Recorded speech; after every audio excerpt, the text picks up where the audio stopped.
Hi, everyone. we're waiting for our guests to join us. We're here live in Bogota, Colombia. We've had a number of technical difficulties and some timing issues with a number of things here in the city today. So I appreciate you waiting for us. Our guest is Lilia Solano, who is the Vice Minister of Social Dialogue and Equality for the new government here in Colombia, the Gustavo Petro and Francia Marquez government. So just ask that you sit tight and give us a chance to get the technology part of this right again and get her online with us too.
It was going just fine. Yeah, I didn't see it.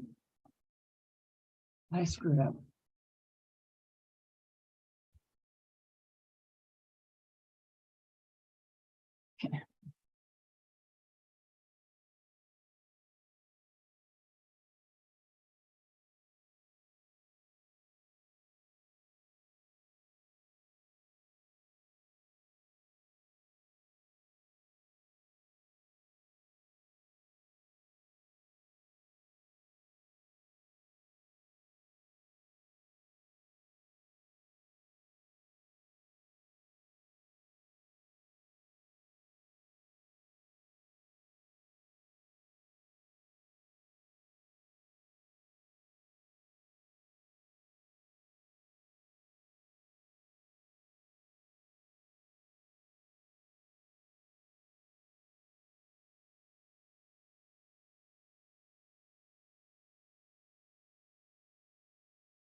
Hey, everyone, hoping that you can stick with us just a few more minutes and let our guest join us.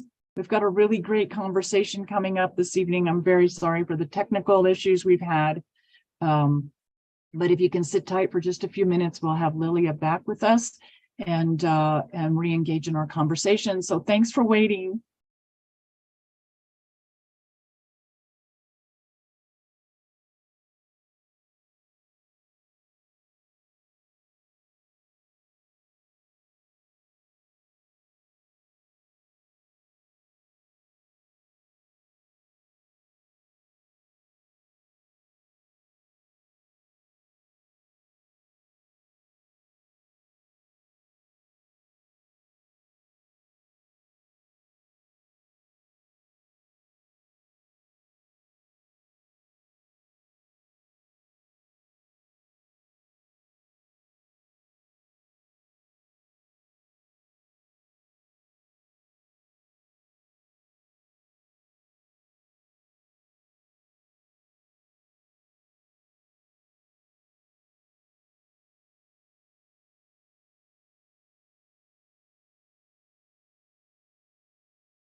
Hello?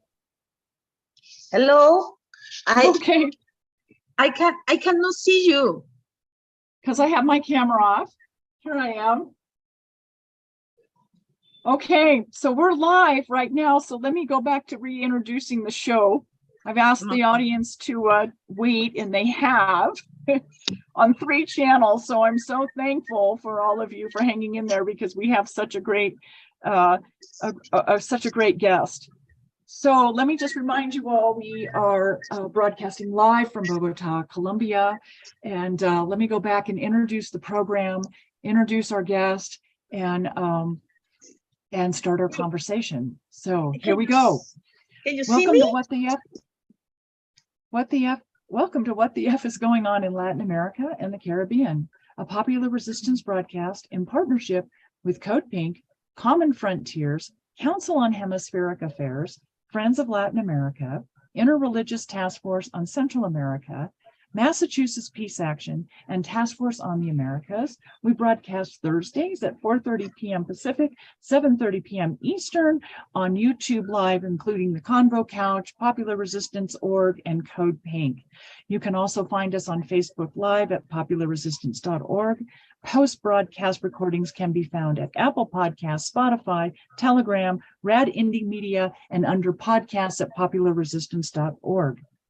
Today's episode, Bringing the People's Voices into the Government, the relationship between social movements and elected office. And so I've asked this evening for my good friend Lilia Solano to join us. She's joining us from the Ministry of the Interior here in Bogotá.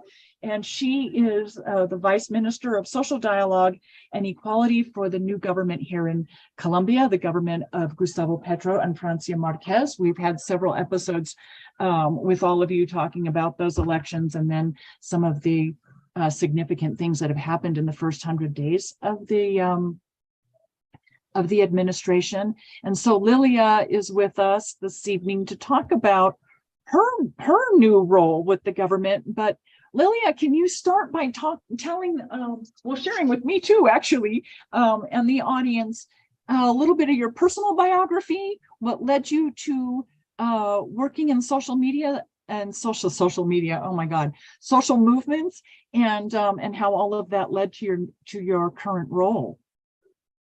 I just want to check if you can hear me well. We can, yes. Okay. All right. Well, I want to say thank you because I'm really glad for this interview. My good friend Terry is here in Colombia, in Bogota. He went today to a great meeting with social movements that came all over the country, that came to discuss this relationship between the movements, the social movements, and the government. So how we can together develop this country, govern this country. So I wanted to start by saying this possibility to be together, different people, different nations, different organizations supporting each other is one of the most important things that will happen for Colombia in this moment of transition between years and years of armed conflict and having this new government, only 3 months, this new government with Gustavo Petro and Francia Marquez that wants to bring democracy, wants to bring justice, opportunities for all. So this is a very excited moment for us in Colombia, and we need this kind of connections with the international community. So let's talk a little bit about, I have to just share with the audience, I mean, I've had the most fantastic day, almost a week now. I arrived here in Bogota Thanksgiving, the afternoon of what is recognized as Thanksgiving Day in the States. And Lily has had me busy since very early last Friday morning. So we've had encuentros with indigenous women, the commission National Commission of Indigenous Women on Friday, and the Campesino movement today. And so it's just been amazing. And Lilia has also flown to the Brazil border to meet with landowners. I think you did that yesterday. So Lilia, tell us a little bit about yourself. Give the audience a little bit of your personal bio so they have a better understanding of who you are and how it came that the Petro government chose you for this role, because you have such significant experience. You should share that with the audience. Yes, I can start by saying that my grandmother was a peasant, a woman from the countryside, and my mother was a worker. So I came from this family led by women and also by very poor family, that for both of these women, they have in the center of their life that the woman needed to study, and the woman needed to go really, really far away. So I went to university to study philosophy, and then I did a master's degree on political science. I'm doing right now a PhD on social science. But my work, my involvement has been the whole life, almost my whole life, in human rights, working with victims, working with indigenous organizations, Afro-Colombian organizations. So working towards peace and life of opportunities and development. So I am, in my life, I was working about all these items, but now in the government, you have the great chance to do it far better, because you have the power. You can really empower the people, empower these movements, and like we did it today with social movements, and we told them you are in the position of really feel that you decide who was the president. Now you can rule with that president. So it was a very important day that they need to overcome all these years of persecution and unjust, and now all of us can go through a way to build a direct democracy. Well, this is I should pull up my notes. Let me pull up my notes from today's encuentro, because this was really two things that I heard a number of people mention. And just for the audience, these encuentros that Lilia is organizing or calling people to join here in Bogota. She's also going out to remote parts of Colombia to meet with people in their own communities. And she's creating a dialogue so that everyone has a say. So this is direct democracy, which is exactly how the Constitution is set up. The 1991 Constitution is set up as direct democracy, correct? Right. But it's never actually been in practice. And that's, I mean, I think every citizen knows that you have a written document, your nation's constitution, and then you have the realities of how it's actually put into practice. And so this new government, the Petro government, has Lilia on the path of bringing this direct democracy to the citizenship. And then, of course, the citizenship is going to bring their direct democracy right, to the government. So some of the things that were said repeatedly: unity with diversity, and planificación y participación, planning, and planning and participation. And then one woman said, creemos y creamos, like we believe, we create. So if we believe, we can create. And these were really very empowering words coming from people today. I mean, very much, believing. And I mean, that's you, Lilia. You're bringing, I mean, it's the president for sure. It's why people voted for Gustavo Petro. But this is your role, is to take what people voted for and bring it right, from Bogota right into the community level. Right, because the truth is the president came to power because people all over the country from the most different backgrounds came and campaigned for him.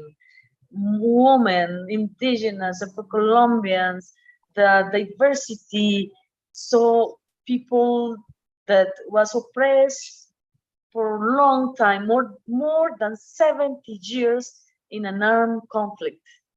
The people was very, very humiliated, very in conditions of poverty, and they wanted a change. So right now we have Presidente Petro. We need to bring these changes, but it's not easy.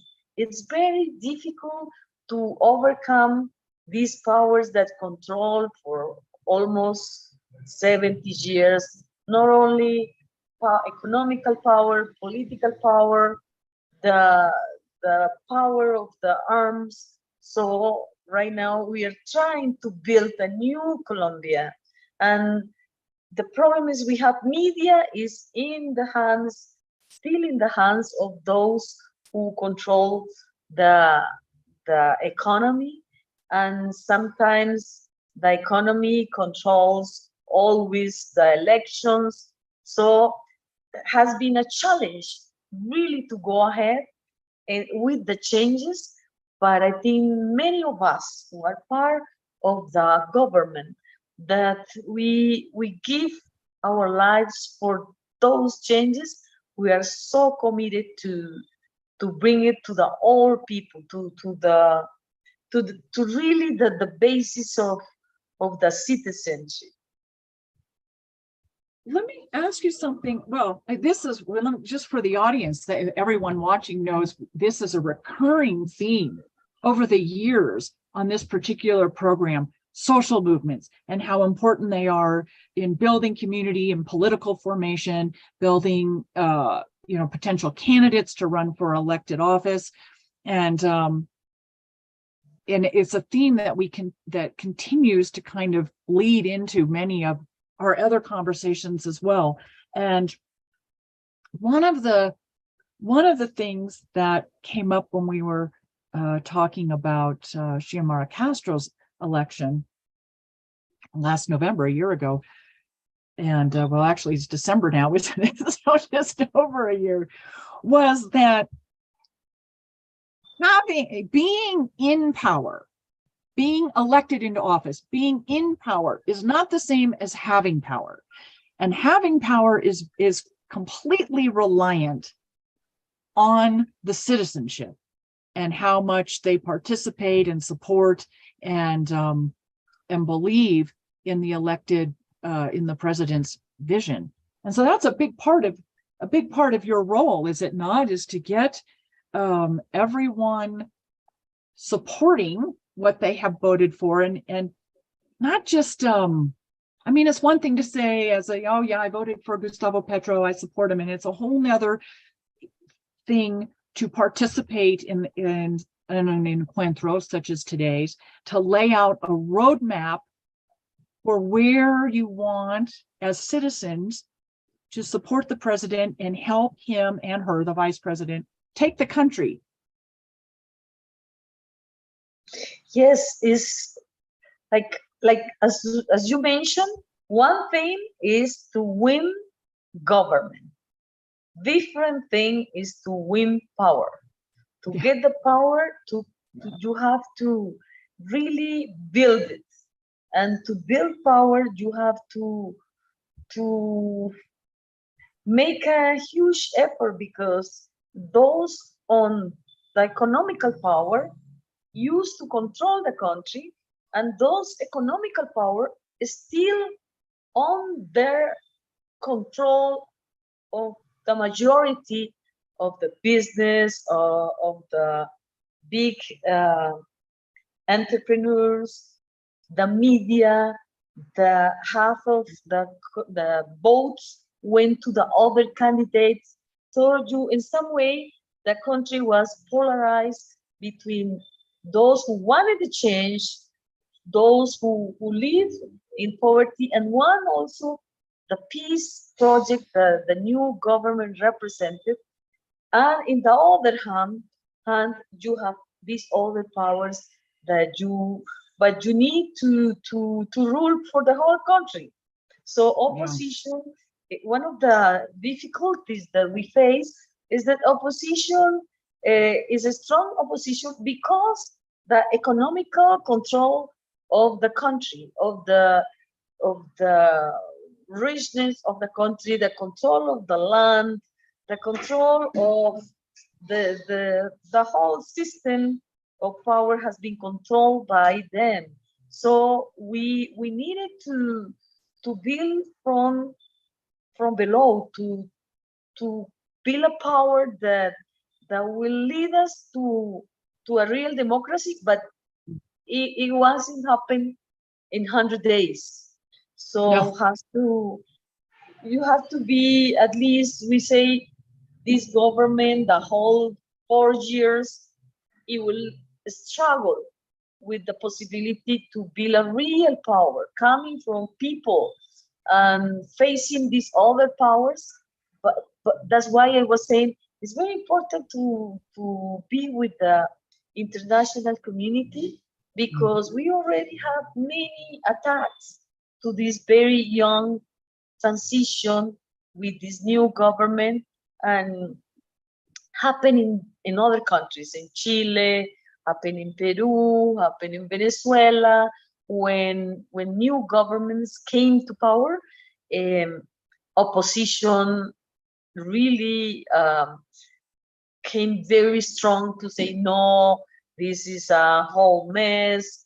You are really throwing the power, the government, to a crisis. And we are hoping for these other possibilities, like Brazil, like Bolivia, that there is new government. So we have also to side in Latin America with these other countries who came to change, to, as we say, the progressive countries in Latin America.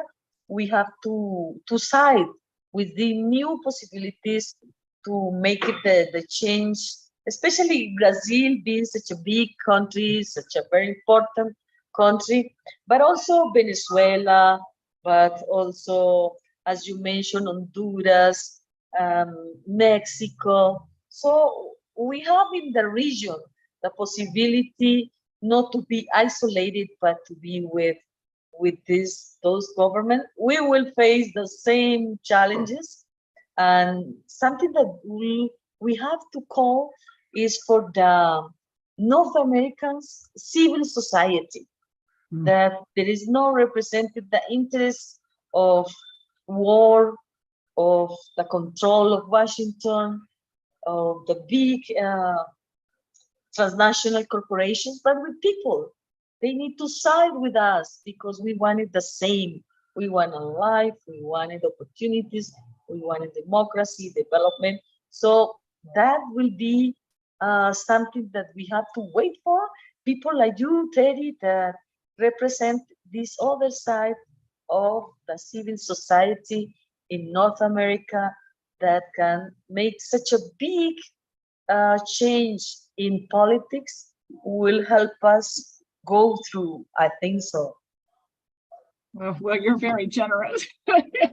It's an honor. It's an honor to know you and to work with you and and to be invited to so many events, to see you building this direct democracy. I mean, it's really, it's a very profound experience for me, and I'm happy, you know, to share, to have an audience to share your words with. And you know, our work is to bring these experiences back home to the States, not only to inform what's happening in Colombia and other countries in Latin America and the Caribbean, but also, you know, it's such a great learning opportunity for those of us in North America as well.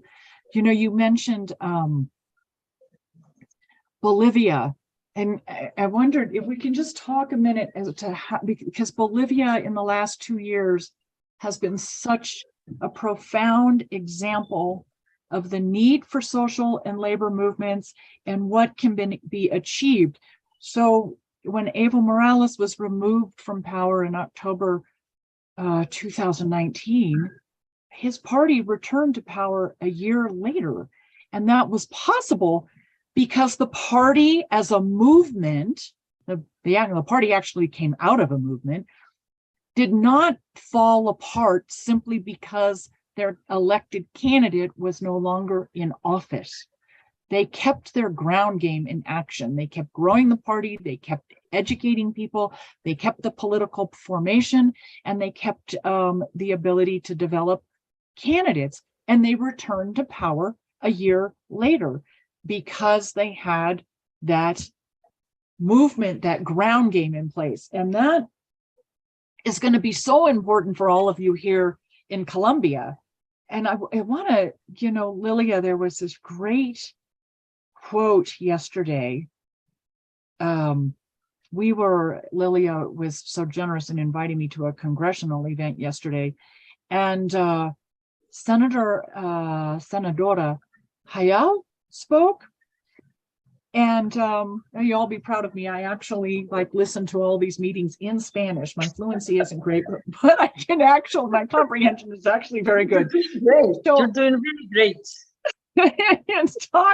In talking about this theme, about how important it is to have this movement, this power under an elected official, pushing up across the country to the capital. So Senadora Hayal said yesterday, Gustavo Petro and Francia Marquez have 4 years. Pacto Histórico is a 20-year project. We don't make miracles, we make changes. The hour is the hour. And so you're growing, you've got the first 4 years of a 20-year process, which is a perfect example of why movements have to be in place so that when this president is not in office, the whole project can continue by electing someone who can succeed. And that means the movement has to be in place, and it has to keep growing in numbers and in power, in political formation, in developing candidates across the country at all levels of government.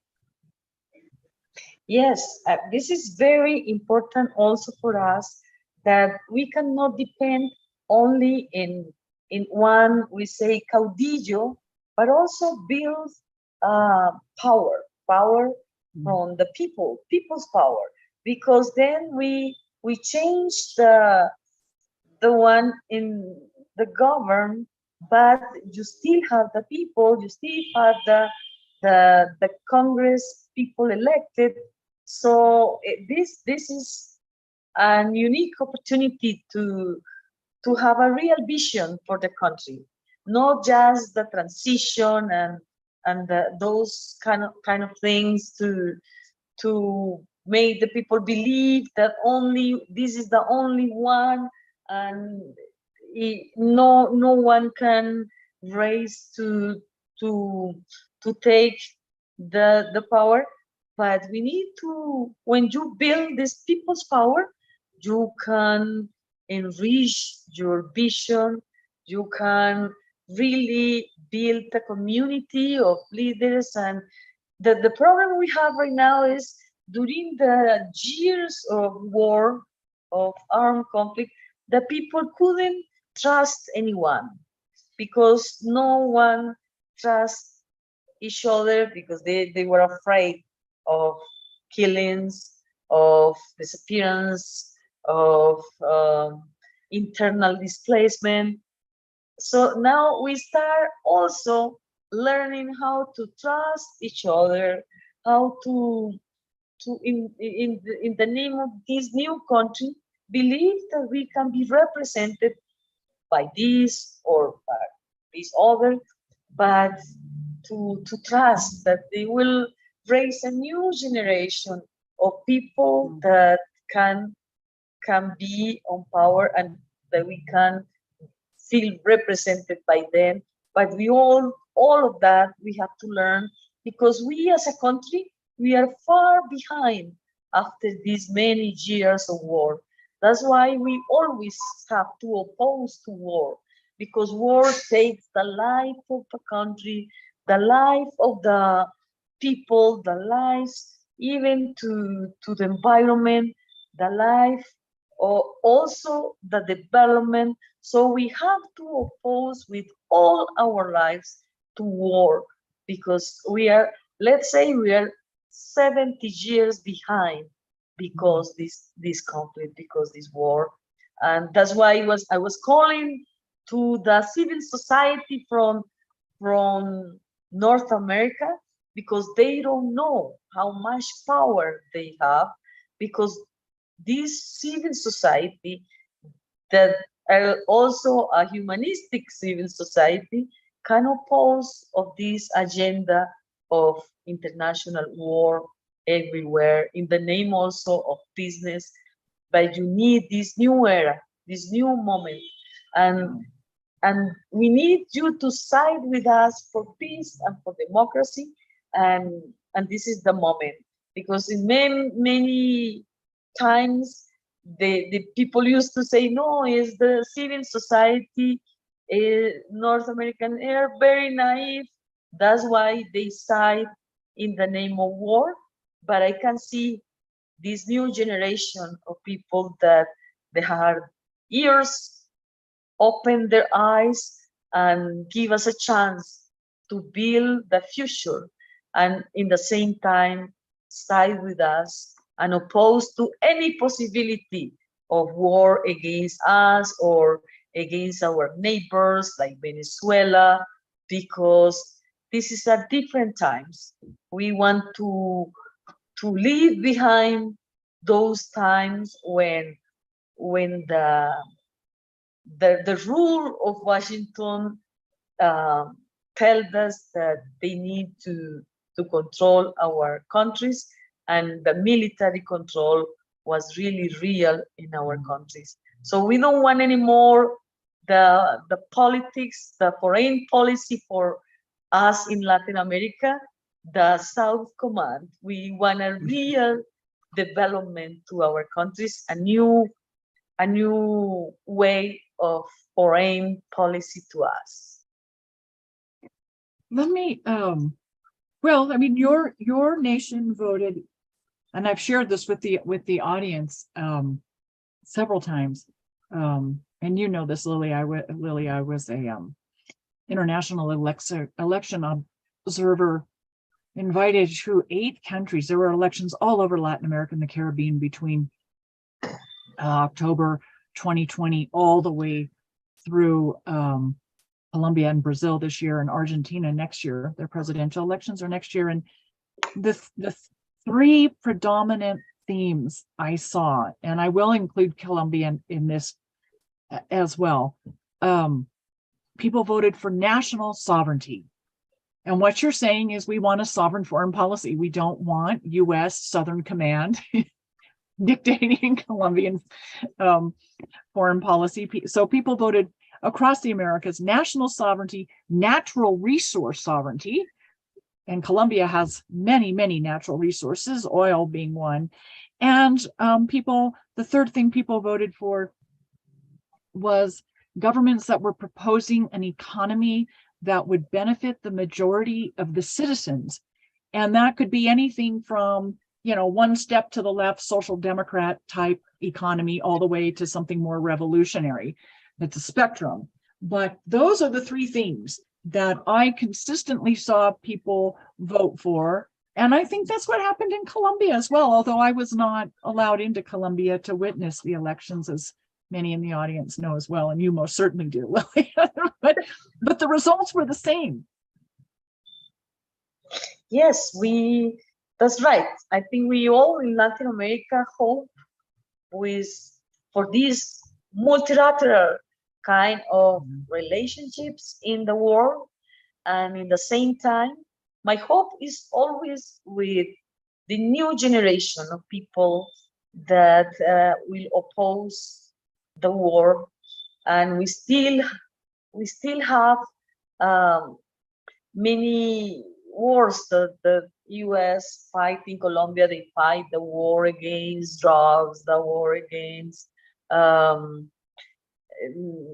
narcotics, the war against. So we needed to overcome these kind of relationships only about intervention and really to side for many things more, for environment, for the economy, for life, side with women, for peace.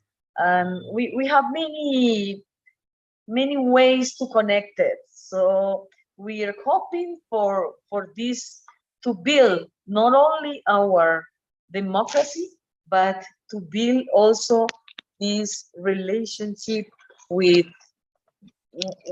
the people, and also the people can press their own government, their own Congress, and can say, give a chance to Colombia.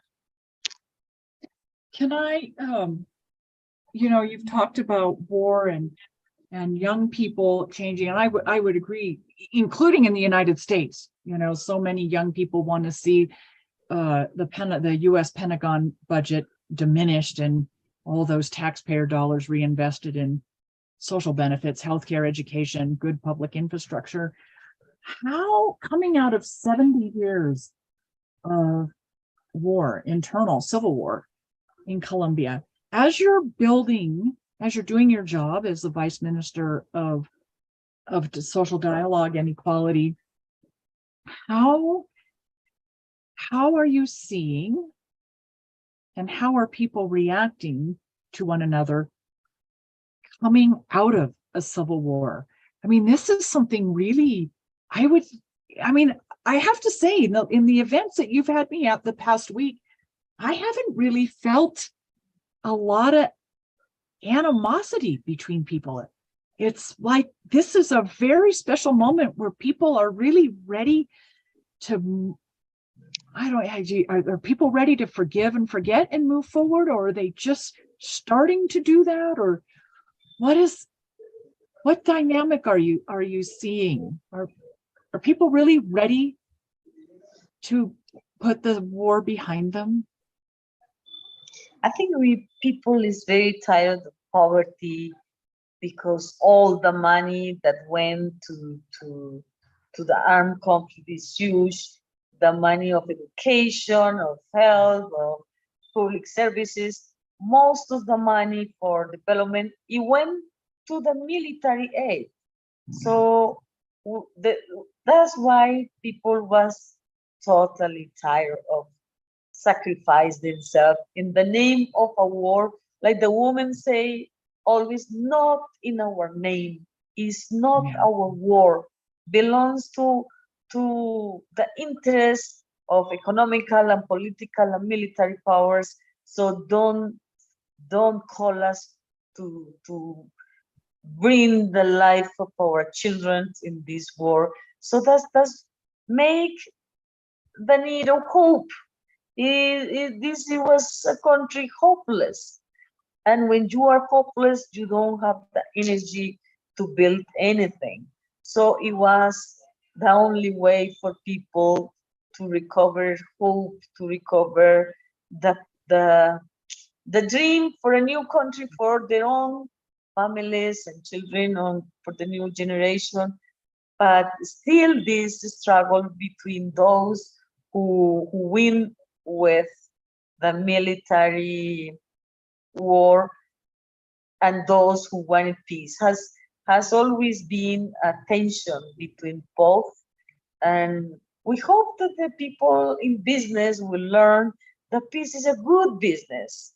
To bring justice and to overcome poverty is a good business, so that they can really give a chance to this new government, give a chance to the generation of new people like me, that we are ready to to give everything in the name of an opportunity for all of us.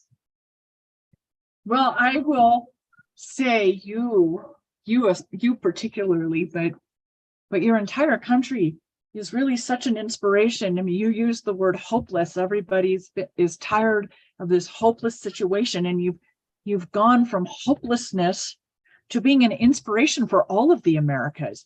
I mean, so many of us who have done Latin America solidarity work, anti-war work, human rights defense work, we're all saying, my gosh, if Colombia can change, and Colombia is changing, it is changing, it is in a moment of change, all of us can change. It's possible. It's That's so, right. I mean, I've shared that with you since I've arrived, that, I mean, it really is just, it's like, my gosh, if Colombia is in a process of, has achieved a government that's allowing for a process of change, we can all get there. It's so profound, and it's so inspiring, and we have so much to learn from all of you. Those of us outside have so much to learn, and so I'm so happy to share some of these lessons with the audience tonight, and I will be honored to take so much of our Encuentro conversations back home to the States. Lilia, is there anything else we should talk about this evening? Anything that you want to make sure is said before I let you go? You've been so generous with your time tonight. I know you're in the throes of I'm still in the office now. she's still in the Ministry of the Interior, everyone. She's got day 2 of a 3-day Encuentro that she's planning. Yeah, this minister is the Minister of Politics. So okay. you have to really work reading the times. And tomorrow we will have a big gathering of the campesinos y campesinas, peasants, the countryside people. And we want to discuss, because these peasants, they face the war so badly. The blood was really over the country. So we need now to go celebrate, understand also what kind of country we want to build. What is our future? Bringing the campesinos y campesinas to the center of the discussion, because in the past they gave up their lives for this new country. So thank you so much. It has been a pleasure to be with you.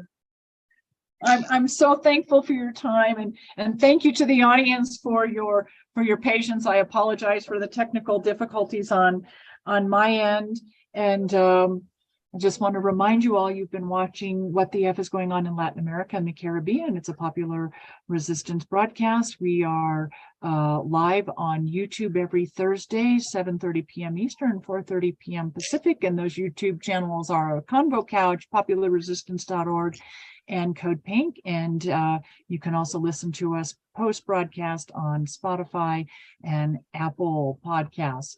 So thank you, everyone. Thank you to my dear friend and special guest, Lilia Solano. She is the Vice Minister of Social Dialogue and Equality for the government of Colombia, the new government, Gustavo Petro and Francio Marquez government. So thank you, everyone, for joining us this evening. And thank you so much, Lilia. And thank you so I guess much. Thank you for your time. Okay, a big hug for you and the people that follow you. You too. Okay, bye. Bye-bye.